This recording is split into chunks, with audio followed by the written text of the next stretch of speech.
Vamos abrir esse painel de inclusão LGBTQIA+, convidando aqui primeiro para a nossa primeira palestra, a Marli Parra. Marli Parra é conselheira de empresas, membro do Comitê de Ética em Governança do IBGC e do Conselho de Líderes do CEBDS,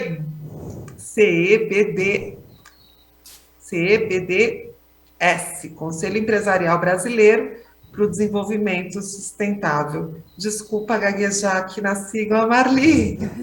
Seja super bem-vinda ao Festival CIEE da Diversidade. Bom dia! Bom dia, obrigada, gente. Nossa, que alegria estar aqui com vocês. Obrigada, Cristina Cavalho Pinto, por me convidar.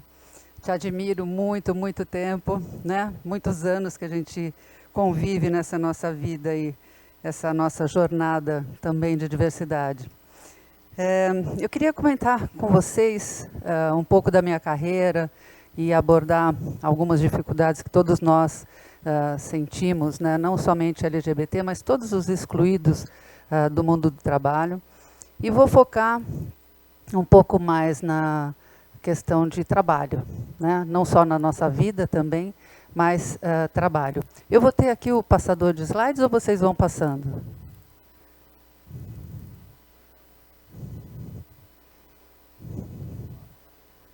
Ele passa? Não preciso mexer? Tá bom. Bom, então vamos começar a falar de cadeira, já que a gente está com tanta cadeira aqui. Vou puxar essa cadeira e logo depois a gente até põe ela de volta direitinho. Queria falar de cadeira. Pode passar o slide?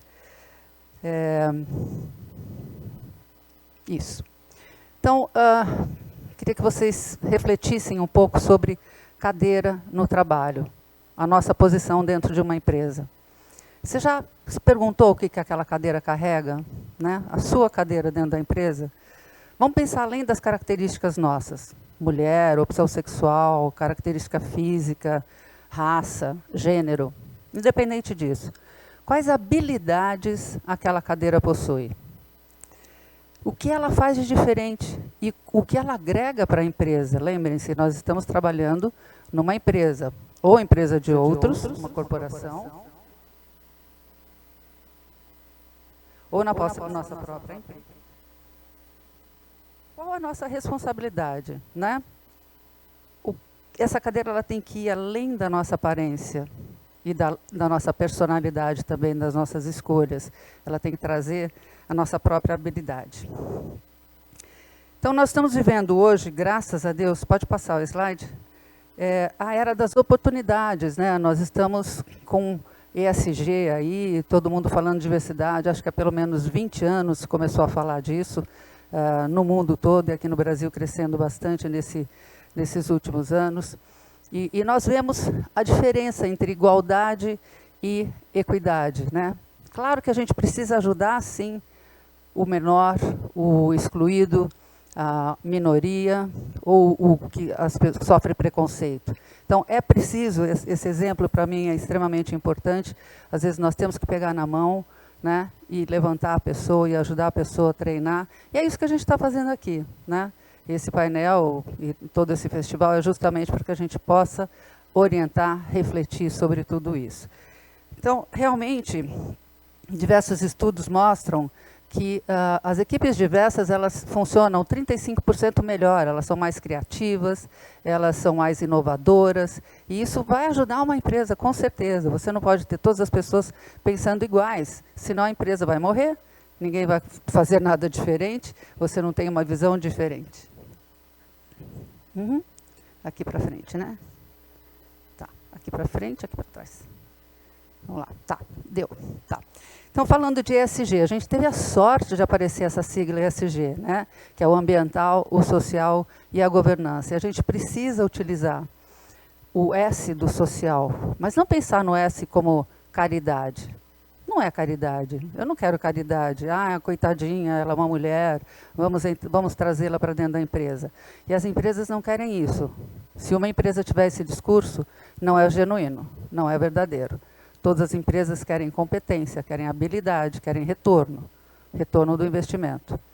Então, a gente tem que pensar que é uma excelente oportunidade para a gente ocupar um espaço, mas que a gente tem que pensar naquela cadeira dentro da empresa, ou mesmo se você estiver empreendendo, para demonstrar suas habilidades, suas competências, né? A empresa quer produtividade. Ela não quer você levantando uma bandeira, eu sou mulher o tempo todo, eu sou negro o tempo todo, ou eu sou LGBTQIA+. Isso a gente vai fazer na nossa vida, no nosso dia a dia, ajudando outros, né? E também passando esse propósito para dentro da empresa e tentando mudar a cultura de dentro da empresa. Mas nós não estamos contratados para ficar somente levantando a bandeira. Eu sou de Marília, vou contar um pouquinho da minha história para vocês. Sou caipira de Marília, nasci em fazenda de café.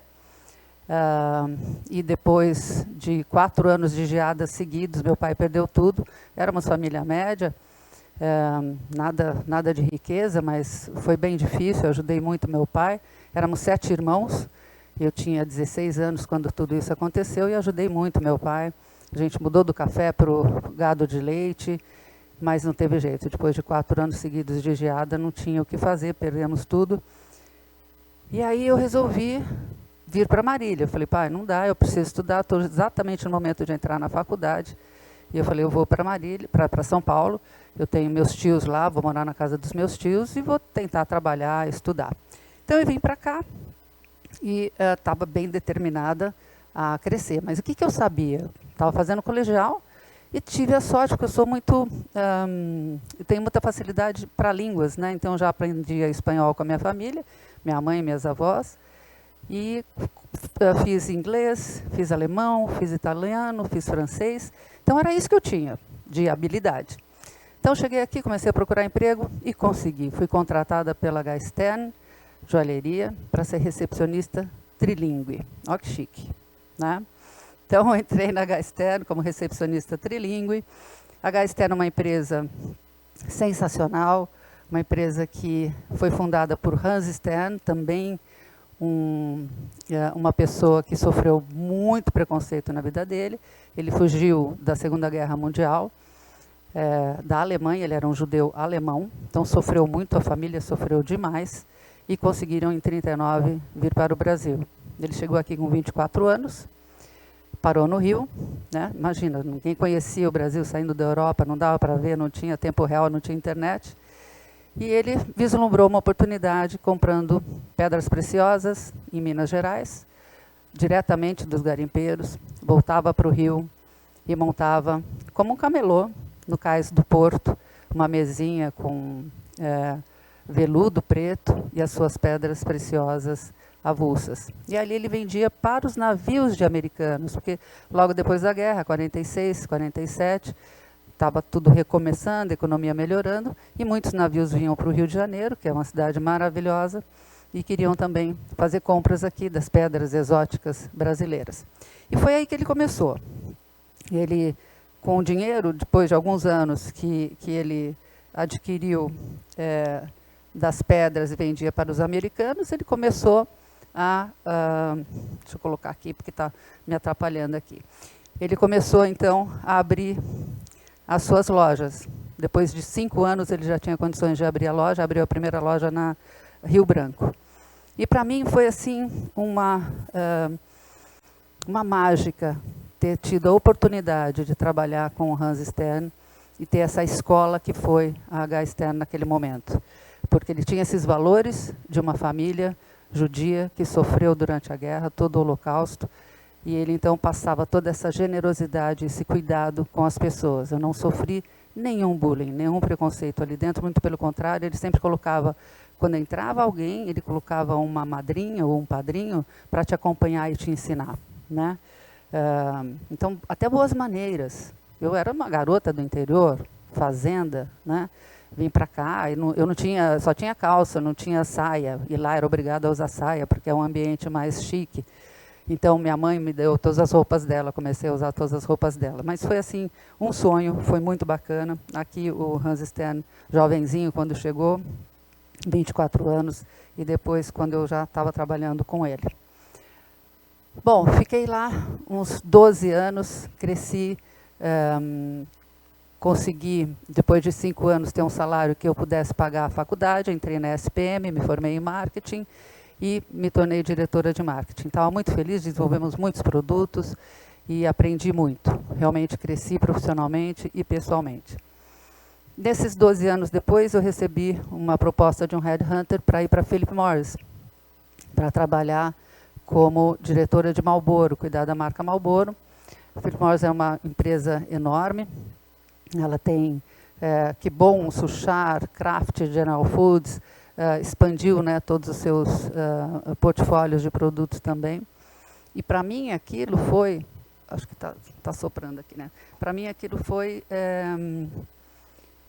um sonho, porque, claro, sair de H. Stern era uma empresa brasileira, uma multinacional brasileira, com, claro, trabalhos no interior, lojas no interior, mas que a gente precisava de uma visão mais internacional. Então, entrei na Philip Morris, trabalhei com o Marlboro, trabalhei com os pilotos, desenvolvi toda a estratégia de automobilismo, mas era uma empresa machista. Sofri realmente bastante preconceito ali, porque era uma menina vindo de uma empresa, uma joalheria, magra, alta, loira, né? E mulher. E falavam lá, que essa Barbie? O que essa Barbie está fazendo aqui? Então, eu sofri preconceito de diversos homens. A fábrica só tinha homem, o escritório só tinha homem, e era muito difícil para eu provar a minha capacidade. Mas eu usei a minha cadeira com a minha habilidade, acabei recebendo o prêmio. Recebi o prêmio President's Award, $10 mil de prêmio. Desenvolvi todo um trabalho muito bacana. Enquanto isso, eu tive meus filhos, me casei, me dedicava e acabei realmente conhecendo muita gente, desenvolvendo um trabalho mesmo em cigarro, e aqui quando eu recebi o prêmio do President's Award. Mas não deixava de ser uma empresa machista, né? Continuava sendo uma empresa machista. Então, eu queria passar para vocês uns dados aqui de uma empresa para mim que é benchmark. A Unilever para mim é um benchmark, ela começou há vários anos atrás, a Cris sabe disso, com a campanha de Dove, mostrando a diversidade e inclusão, nos mostra as mulheres como eu, não tratando somente diversidade de gênero, de raça. Eu queria passar esse vídeo para vocês. Som?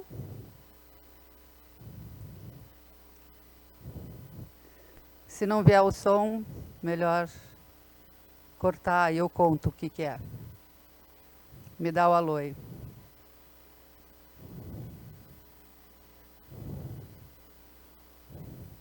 Posso ir falando, só para a gente não perder? Bom, essa daqui é a Aline Santos Farha, ela é uma brasileira, vice-presidente mundial da Unilever, mora em Londres e faz um trabalho maravilhoso de diversidade e inclusão. Além das marcas, das campanhas das marcas, ela também se dedica a uma campanha de unstereotype, acabar com os estereótipos na comunicação. E isso é extremamente importante, que os marqueteiros na comunicação entendam isso, né? Mostrem diversas pessoas na sua comunicação e insistam com as agências, com todos os envolvidos, para que eles mostrem pessoas diferentes. Então, é extremamente importante esse trabalho. Tenho certeza que a Cris também desenvolve isso aqui no Brasil, para que acabem com os estereótipos, e a gente precisa ajudar nessa campanha. Vamos passar? Mais uma vez, eles fazem também uma campanha importantíssima, LGBT, mostrando sempre a capacidade da pessoa. O que eu quero falar sobre a questão da cadeira, sabe? O meu foco aqui é dizer, sim, somos diversos, sim, precisamos de ajuda, mas quando a gente entra numa empresa, nós temos que ser capazes de desenvolver aquele trabalho. Nós não entramos lá apenas para ser a mulherzinha, ou LGBT, ou o negro levantando sua bandeira. Eu tenho que entregar meu trabalho, né? Eu tenho uma função e a gente precisa disso. Então, ele mostra aqui, olha, o João Paulo Piva, coordenador de desenvolvimento de produtos. Ele mostra o que a pessoa é, e não, é um negro, é um isso, é um aquilo. Não, ele é a capacidade dele. Então, isso é brilhante, a forma como eles demonstram seus funcionários, seus colaboradores também. Mas a Unilever vai além. Ela faz para as próprias campanhas para o público em geral, para o público consumidor, coisas diversas. Então, com Magnum, o sorvete Magnum, ela fez essa campanha brilhante com a Iris Apfel, que é uma conhecidíssima, ela trabalha em moda, a vida inteira ela trabalhou em moda, e eles usaram ela, que tem hoje 99 anos, para fazer o comercial de Magnum. Vamos ver se sai o som agora? Posso soltar?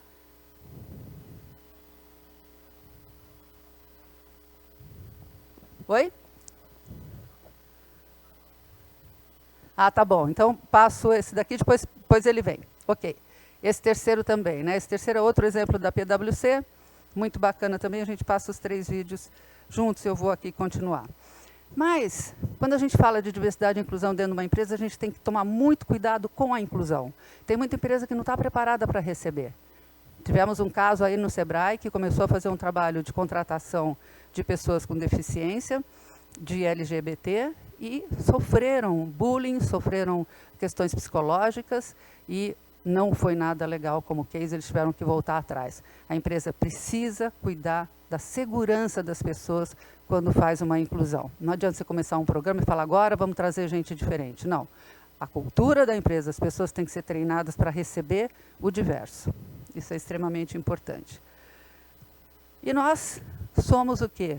Pessoas com capacidade, estudamos e precisamos entregar o nosso trabalho, né? Eu, então, depois de muitos anos, entrei na Ernst Young, foi meu último trabalho como executiva, nos últimos 12 anos. Desenvolvi diversos programas, empreendedorismo feminino, empreendedorismo interno para mulheres. Desenvolvi um programa também de diversidade e inclusão, chegando a ter 60% da minha equipe. Eu era diretora para a América Latina e tinha 250 pessoas em toda a América Latina, e 60% eram deficientes. E cuidamos muito, né, dessa recepção, como receber essas pessoas todas. Acabei ganhando o prêmio mundial de melhor gestora da Ernst Young no mundo todo por esse trabalho. Isso dá muita alegria, né? Fizemos a Olimpíada Rio 2016, a Paralimpíadas Rio 2016, mais uma vez ganhamos prêmio por todo o trabalho que nós fizemos ali. E hoje, eu sou vista, por exemplo, em matérias, não sou o sexo fraco, eu sou o sexo forte. Isso dá muita alegria, né? Quando falam do seu trabalho e falam que você é um sexo forte e não uma minoria. Fui escolhida pela Forbes para ser uma das 40 mulheres mais poderosas, eu não gosto disso, mas mais influentes, né? Que conseguem realmente fazer a diferença. E cresci, evoluí. Minha família cresceu, meus filhos cresceram, ficaram adultos. Nem tanto, né, a Paola, minha filha, tenho meus netos. Quer dizer, eu fui tendo uma vida ao longo da minha carreira, né, que me deu muita satisfação. Consegui, a gente consegue fazer tudo, né, Cris? Dá um jeito e a gente consegue fazer tudo. E na Ernst Young desenvolvemos um trabalho também maravilhoso com empreendedorismo, com Endeavor, ajudando empreendedores em todos os sentidos.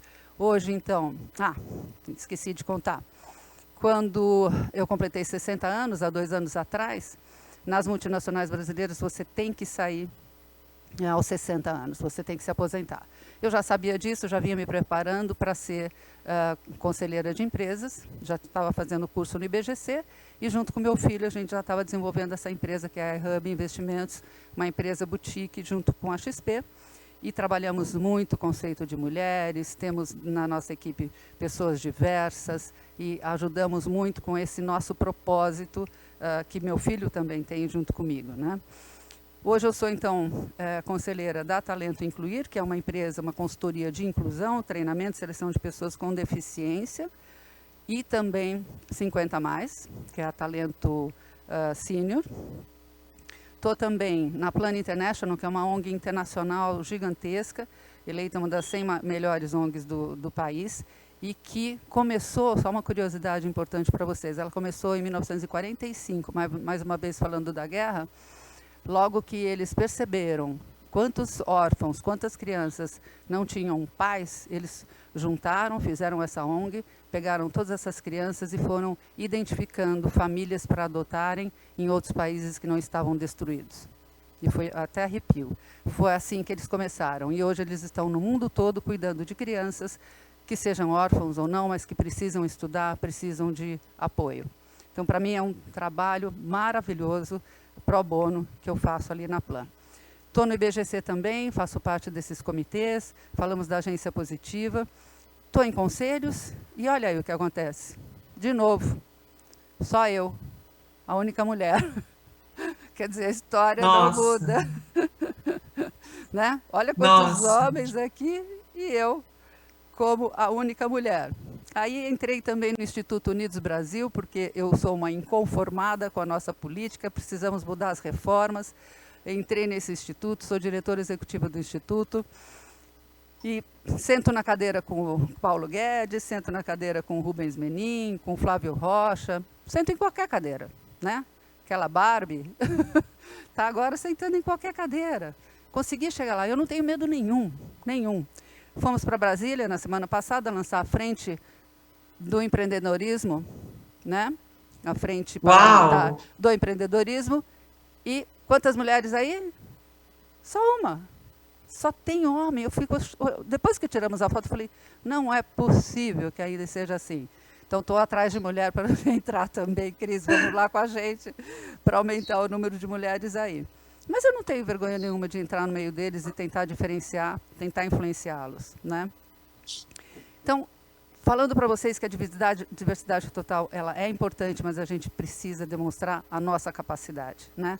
Demonstrar e também não ter preconceitos. Outra coisa que eu tenho sentido em alguns momentos, quando as pessoas entram na empresa, eles tentam divulgar o seu pensamento, querer mudar o outro. E nós que estamos aqui lutando para não ter preconceito, não podemos mudar o outro. Por que eu vou mudar a Cris?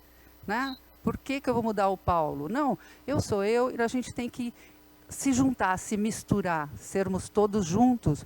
Não queremos clubes, não, culturas diferentes e equipes diferentes. Então vamos trabalhar essas equipes diferentes para que todos possamos falar diferentes, né? Bom, falando de Barbie, hoje tem até uma Barbie dessa cientista brasileira que sequenciou o genoma, fizeram uma Barbie para ela, com o nome dela e com a imagem dela. Então, olha aí, né? Barbie não é tão mal assim, não é tão pejorativo assim, certo? E hoje a gente pode ocupar qualquer cadeira do mundo para fazer a diferença. Podemos fazer a diferença. Obrigada, pessoal.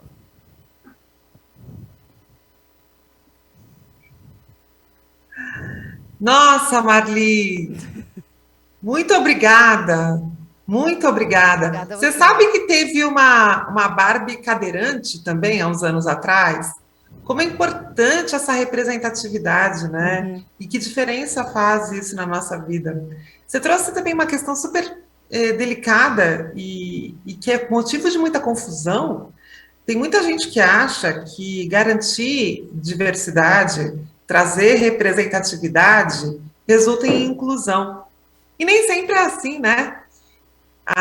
Trazer a diversidade é um passo importante, mas incluir vai além. A inclusão é mais importante, né?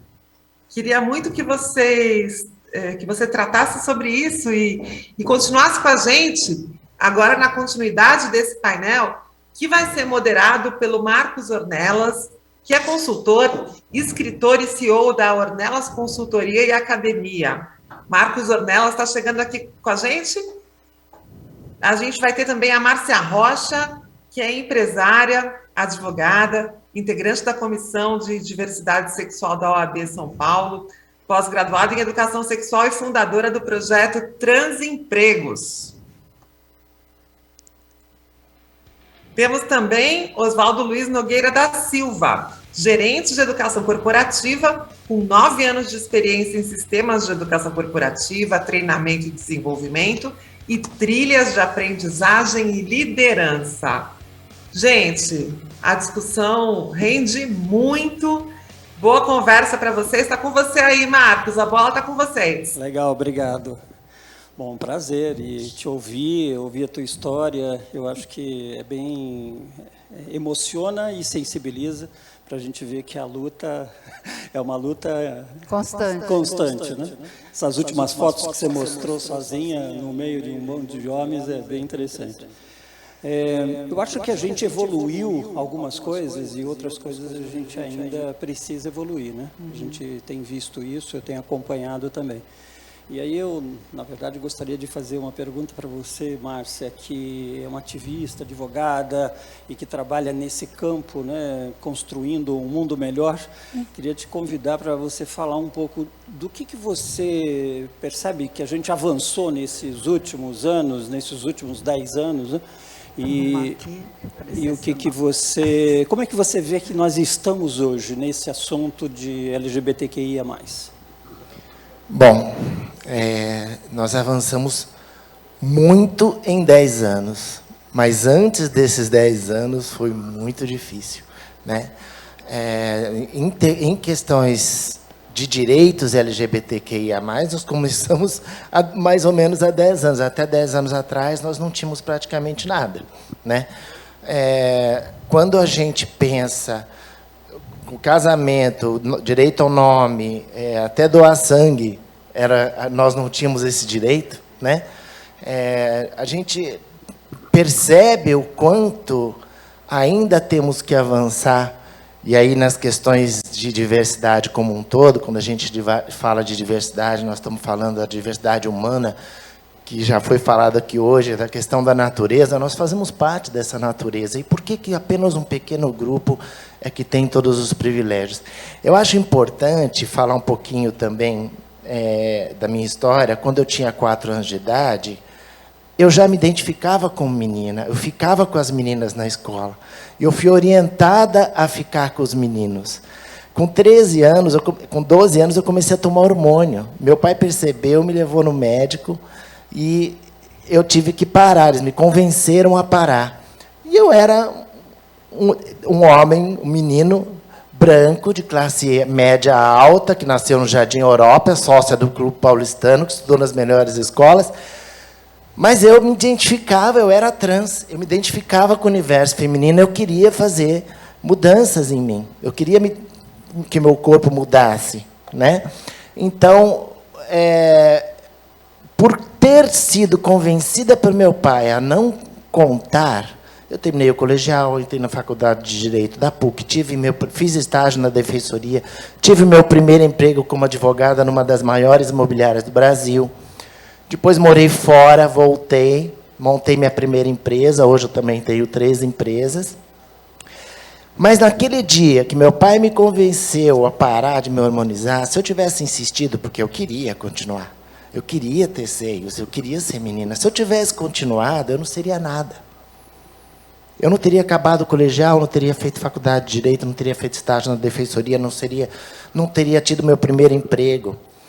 E quando eu resolvi definitivamente assumir, já com 35 anos de idade, comecei a minha hormonização definitivamente, eu percebi tudo isso e percebi que a diferença que existe entre a minha pessoa e uma travesti que está em extrema vulnerabilidade na prostituição é sorte e oportunidade. Eu tive a sorte de ter um pai que disse para mim, não conte. Ele não diz para mim, não aceito você assim, não seja assim. Porque você não tem como deixar de ser quem é. E, muitas vezes, as famílias não aceitam e colocam a pessoa na rua, ou ela acaba saindo. E a história de vida dessas pessoas é muito diferente daquelas que, como eu, tiveram uma família que, de alguma forma, acolheu, ou que ficaram no armário, ou que tiveram outras oportunidades. Mas as coisas vêm mudando. Nesses últimos 10 anos... Cada vez também por conta do nosso projeto, da nossa atuação do Transempregos, né, e do ativismo como um todo, as coisas vêm mudando, os direitos vêm sendo conquistados e as empresas vêm entendendo que diversidade é importante, que diversidade é bom para os negócios também, por questões de ter visões diferentes, de você ter... E, além disso, tem o seguinte, quem não é considerado minoria? Homens brancos, cis, que não são trans, héteros, de classe média, como eu fui, que estudaram nas melhores escolas, que falam 3 línguas, que tiveram todas as oportunidades, cursaram as melhores universidades. Isso é 10% da população, no máximo. no máximo. E é só 10% da população que a gente privilegia das oportunidades, como eu tive. Porque eu era o cara. Eu era, com 30 anos de idade, um homem de classe média alta, bem-sucedido. E essas pessoas têm todas as portas abertas, todas as oportunidades, e a gente pretere 90% da população. Isso não é inteligente, nem para a sociedade como um todo, e nem para as empresas, que também, como a gente percebe nas fotos, né, que foram mostradas aqui, quem está no judiciário? Quem são os desembargadores, os juízes? Quem são os diretores de empresa? Quem são? São sempre, em todos os cargos de poder e liderança, quase sempre é um homem branco, cis, hétero, de classe média alta que está ali. E isso vai sucessivamente se reproduzindo ao longo do tempo, o que não é inteligente. Porque tem pérolas, tem diamantes brutos na sociedade a serem encontrados e lapidados, e nós não fazemos isso. Nós abandonamos, nós não damos oportunidade. Como eu disse, eu não seria nada. Né? Tudo que eu produzi e conquistei na minha vida teria sido impossível se eu tivesse assumido aos 13 anos.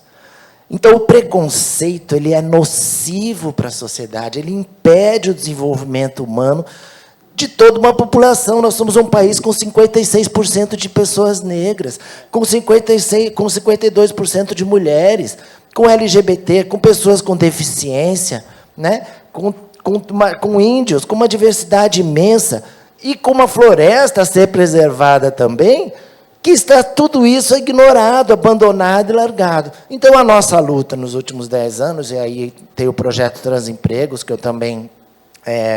percebendo tudo isso, nós criamos o projeto Transempregos, e o projeto Transempregos hoje tem 24 mil inscritos, pessoas trans, homens e mulheres trans, 24 mil. Estamos atingindo agora 1.200 empresas parceiras. O ano passado, com crise em pandemia, foram 707 pessoas trans contratadas. Esse ano nós vamos bater esse número, já estamos passando da metade. Já passamos da metade. Então, eu acredito, só para encerrar, o que a gente precisa é dar oportunidade a encontrar esses talentos. E quando eu vou numa empresa e falo do Transempregos, eu digo, tente. Ah, mas o cargo é muito difícil, é muito técnico. Tenta. Porque tem muito... Enquanto você quase não encontra mais homens brancos, cis, héteros, que são um grupo pequeno, para determinadas funções, às vezes uma pessoa trans, por ser trans, ela está solta no mercado, às vezes com experiência, e com formação, porque se assumiu depois, como eu fiz. Né? Então, a pessoa tem experiência, tem formação e está solta no mercado. E as empresas falam, mas, nossa, mas como que essa pessoa estava solta no mercado?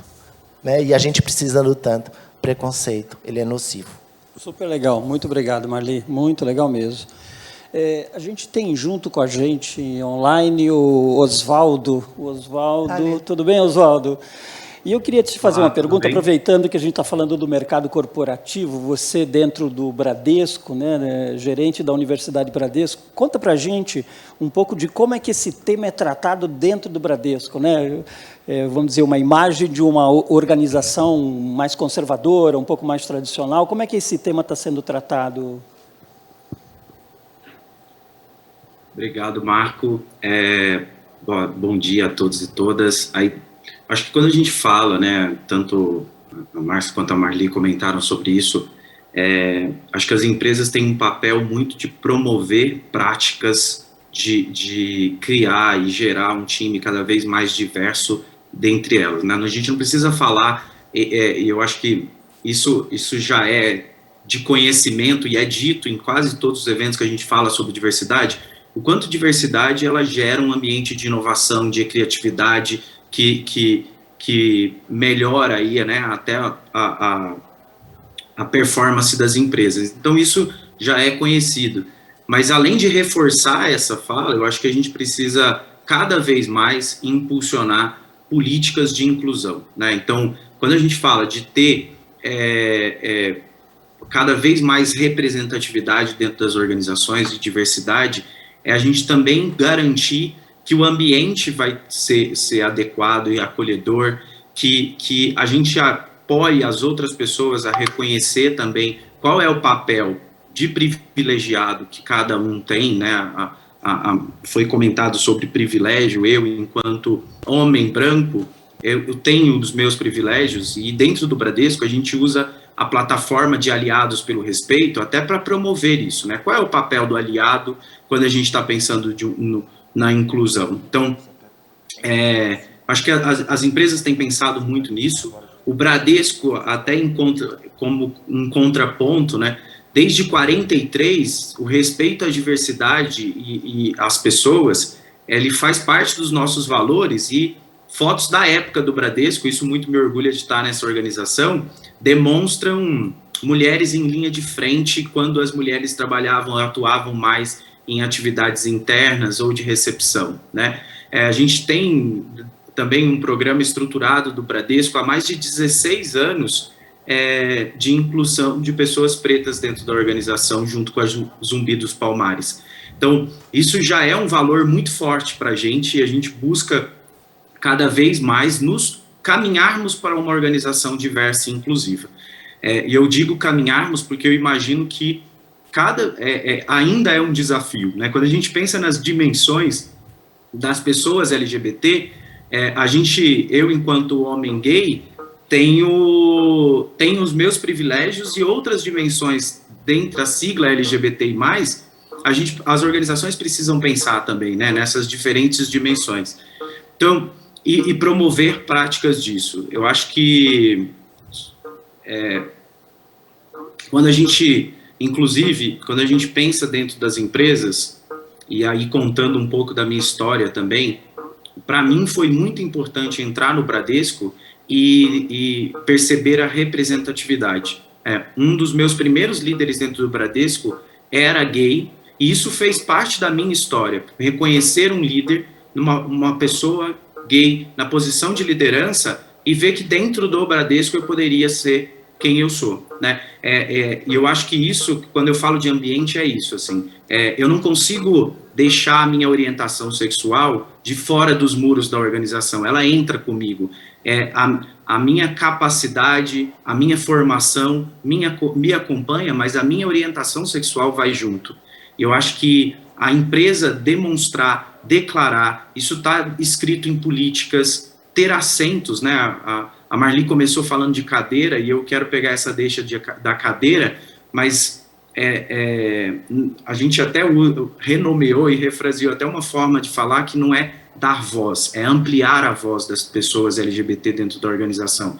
Então, é ter cadeira, ter representatividade, eu reconhecer isso declarado em práticas, em acordos, em políticas. Eu acho que é isso que as empresas têm buscado, o Bradesco, assim como elas, tendo esse valor como eu declarei, mas ainda temos muito que caminhar. Eu acho que eu finalizaria aí essa pergunta, Marco, falando isso. Ainda temos um caminho, avançamos muito, né? Eu acho que a Márcia comentou sobre os últimos 10 anos, nas empresas eu também percebo isso, mas eu acho que a gente ainda tem muito a caminhar para nos tornarmos ainda mais inclusivos. Perfeito. Eu queria fazer uma pergunta agora para os três, né? Márcia, Marli e também você, Oswaldo, depois. Eu queria fazer uma pergunta para a gente meio finalizar. Como é que vocês imaginam, qual é o sonho de vocês olhando para o futuro? Se a gente olhasse no futuro, como é que vocês imaginam que esse tema vai ser tratado? Ou como é que as nossas organizações, a nossa sociedade vai estar no futuro? Qual é a visão? Quer começar, Marli? Começa. Nossa, é sonho, não é? É sonho. Então vamos sonhar. Utopia. Então vamos sonhar. Não ter que falar sobre isso. Está tão, sabe, embrenhado na nossa sociedade que a gente não precise falar. Vamos trazer o negro, vamos trazer as mulheres, vamos subir, né? A pirâmide lá em cima só tem homem branco, a gente está conseguindo aqui embaixo, né? E realmente que os homens mudem a sua imagem. Os homens também, eles têm esses preconceitos ainda, mesmo em casa. A gente não falou disso aqui, mas a gente sabe que existe, né? O lugar de mulher é no tanque, mulher, quando chega num evento, ela só pode ser recepcionista. Aconteceu comigo essa semana. Eu estava num evento um jantar, muitos homens, éramos eu e mais uma outra, na casa de um grande empresário, e eu estava frio e eu estava de blazer preto, calça preta, e com a máscara. Então, eu entrei numa turminha e eles não me reconheceram, porque eu estava com máscara, e assim, aí eu cheguei, eles estavam fechados, eu falei, oi, tudo bem? Eu conhecia todos, né? Aí eles olharam assim, não, obrigada. Eles acharam que eu era recepcionista ou a garçonete. Né? Posso contar, Cris? Posso. Vou contar da Cris também. A Cris chegou para receber um prêmio num lugar chique, maravilhoso. Ela foi de vermelho, porque ela é morena, maravilhosa, de vermelho. Chegou, ela ia sentar na mesa do Dr. Rolim, né? Da TAM. E todas as recepcionistas estavam de vermelho, porque o Rolim também ia receber esse prêmio. A Cris chegou para sentar à mesa com o Rolim, cumprimentou a pessoa que estava do lado dele, e quando foi apresentar para ele, o Rolim falou assim, nossa, vocês todas estão maravilhosas de vermelho, parabéns pelas recepcionistas. E a Cris falou, eu não sou recepcionista, eu vou receber prêmio com você, eu sou uma CEO, ela era CEO da Young & Rubicon. Então, assim, como ele pôde dar esse fora? É verdade. Né? E os homens estão dando esses foras, assim, olha para a mulher e fala assim, só pode ser recepcionista, ou a mulher do outro. Eles ainda fazem isso. Então, eles precisam mudar o mindset deles. Legal. Então, meu sonho é que não tenha mais esse mindset, meu sonho é que a gente não tenha que discutir sobre diversidade e inclusão. Perfeito. Márcia, como é que você vê esse futuro, com a caminhada que a gente já fez, e como é que você olha para frente? Eu vou na mesma linha, porque eu e Maite Schneider, que tocamos o Transempregos, a gente costuma dizer que a finalidade maior do Transempregos é deixar de existir, é não precisar mais existir. Né? E o preconceito também, eu às vezes sou advogado, às vezes estou indo no fórum, vem um rapaz, me pega pelo braço, já aconteceu algumas vezes, vamos onde? Porque eu sou trans, acho que eu sou garota de programa, eu estou ali, sou prostituta. Né? Então, esses vieses inconscientes não é culpa da pessoa, não é culpa, é culpa de toda a nossa cultura, de toda a nossa sociedade, que são valores que precisam ser revistos, e o meu sonho, então, de ideal de sociedade é na mesma linha, que seria um mundo onde todos pudessem ser quem são, sem ter que fingir, sem ter que usar máscaras, não essa, mas aquelas, né, que a gente usa no dia a dia para ocultar nossas verdadeiras identidades, quem nós realmente somos, e fôssemos mais empáticos todos, pensando no bem comum, lógico, pensando em si também, né, que isso é bom para a pessoa também, e é bom para todos, entendendo que todos somos humanos, todos deveríamos ter as mesmas condições, as mesmas oportunidades, e para daí poder falar, talvez, em meritocracia, né, talvez, mas um mundo mais justo. Perfeito, legal. Oswaldo, você que está nos assistindo junto aí, online, como é que você vê esse tema sendo tratado no futuro das organizações?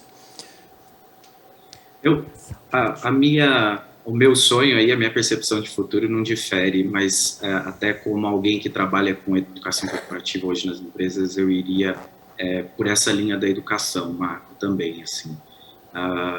Quando a gente fala aí do respeito, eu acho que uma das formas é a gente cada vez mais aprender, trocar e chegar nesse momento, né, que é o nosso desejo, de que realmente essas coisas não sejam um ponto para ser discutido, conversado, então, porque já está presente, né, já estará presente. Então, eu acho que esse é um pouco do desejo.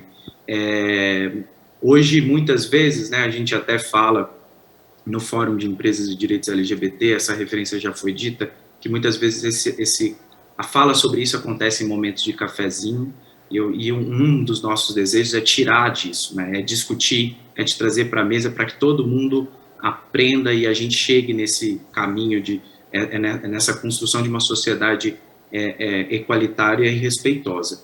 Eu acho que é um pouco disso, assim, sabe? A informação está aí, né? A gente ainda não chegamos lá, mas a informação está aí. Quem quiser aprender sobre raça e etnia, pessoas LGBTI+, equidade de gênero, a informação está aí. Então, eu apostaria até nesse protagonismo da aprendizagem das pessoas de buscar, né? Eu até brinco, acho que a gente pode ensinar, mas a informação ela já está presente também, todo mundo pode usar desse protagonismo para entender o outro, né, e a vivência do outro.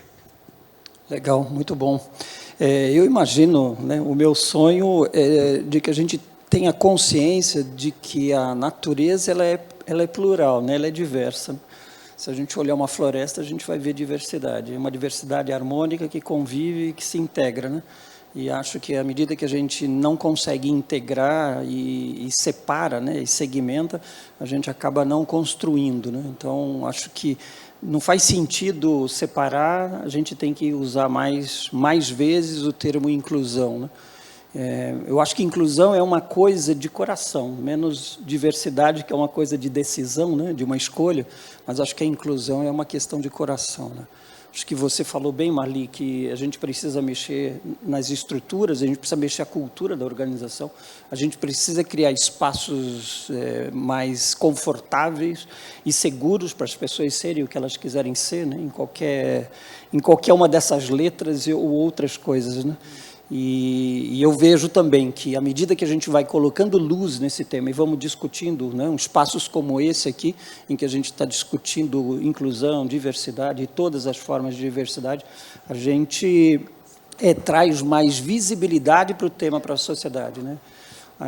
Algumas polêmicas, inclusive, que estão surgindo nos últimos tempos, é justamente isso. Eu acho que ela é legal porque ela traz visibilidade a esses temas e a gente começa a assumir a responsabilidade de tomar uma decisão a respeito disso e fazer um futuro melhor, né? Eu penso numa sociedade, eu tenho 2 netos, o meu pequeno tem 5 anos, e eu fico imaginando mesmo, que eu queria que daqui a 20, quando ele estivesse entrando no mercado de trabalho, ele não precisasse ter que discutir essas questões, ele não precisasse encontrar dentro da organização dele algum tipo de separação ou de programa de inclusão e diversidade, né? Que isso já não fizesse mais parte das nossas realidades. Alguém quer fazer um fechamento, Marli, Márcia? Eu só queria dizer que cada vez mais existem hoje, né, desses 10 anos para cá, cada vez mais existem trans nas universidades, nas escolas. Ainda é muito difícil, ainda existe uma resistência muito grande, mas eu dou aula, né, eu sou educadora em sexualidade e eu dou aula também em algumas pós-graduações de Direito, e eu sempre vejo alunos trans, palestras em universidades que eu vou fazer cada vez mais, eu vejo pessoas trans na plateia, então as coisas estão mudando, ainda é muito difícil, mas pelo local aqui que nós estamos, eu não podia deixar de dizer que a gente precisa focar na educação, lembrando que existem pessoas LGBT e dar a oportunidade, acolher essas pessoas na escola, porque senão elas não têm ambiente também para ficar. E cada vez mais esses aluninhos que eu tenho visto nas universidades, essas pessoas trans que estão hoje estudando, eles vão precisar também de um local para trabalhar depois. Então, a gente precisa fazer essa mudança cada vez mais para dar oportunidade para essas pessoas que vêm aí. Marli, você gostaria de se despedir do nosso painel? Bom, eu acho que todo mundo pode ter a sua cadeira. Eu acho que nós temos que ter uma alta autoestima, desenvolver isso, né, o tempo todo, de que nós podemos, independente da nossa opção, raça, sexo, gordo, magro, loira, Barbie, o que for, nós podemos acreditar que sim, nós podemos e o mercado precisa disso. Se o mercado consumidor é isso, né? Okay. 51% de mulheres, 50% de negros, não temos ainda um número, né, de LGBTQIA+, mas deve ser 14% no mundo todo, que foi que eu já consegui identificar. É muita gente no mercado e que consome, as empresas precisam, a sociedade e a empresa precisa olhar para isso. É mercadológico, então não dá para ter essa miopia. Perfeito. E, por outro lado, o profissional tem que ter essa confiança. Eu vou entrar pela minha capacidade, sim, eu tenho meu espaço e eu vou contribuir para esse diverso, para esse pensamento criativo e disruptivo, né? Legal. E acreditar que vai. Legal, obrigado, Marli. Oswaldo, quer se despedir do nosso painel? Agradecer aí o convite, estar junto com vocês, foi ótimo. E eu iria na linha de que as empresas olhem as suas políticas e práticas para dar mais oportunidade, né?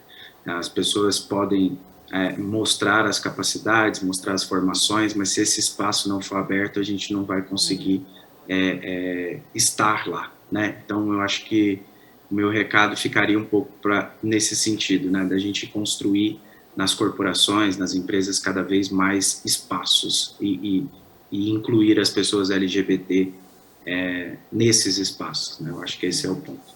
Legal. Obrigado, Oswaldo. O espaço está aberto. O meu convite é que cada um de vocês que está assistindo leve essa conversa para dentro da sua casa, para a empresa, para os seus colegas, para os bares, para o chopinho, né? Quando a gente começar a tomar esse chopinho, e debatam e discutam esse tema. Não deixe passar em branco, não deixe esse tema invisível, não. Com a família e na escola também. Opa, na família, nas escolas, verdade.